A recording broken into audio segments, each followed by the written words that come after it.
haddaan kelmad ka iraahdo arrinta dastuurka dastuurku waa heshiis bulsho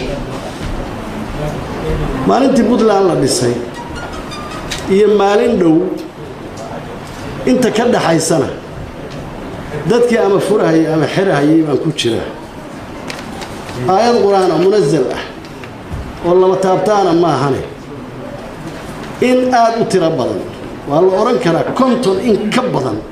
ba masaalixda wadanka loo furay masaalix wadanka loo furay si kala duwan baa loogu furay haddana waana la furayaa baahidina ma dhamaan waana la sii wadi doonaa furitaankiisa hadbana dantu meeshay gasho ayaa dadka iskalihi kaga faa'iideysanaya masraxa ka wada nimaadna soo dhaweyn ma arrintaas laakiin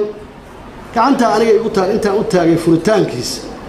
dadkuna waa ogyahay ilaahna waa ogyahay aniguna waa ogyahay haddii masaalixda ummaddu gasho waa la fura qodoba la fura laba la fura hal mid aayado meesha ku yaalna kuma jiro taasna intaas ayaan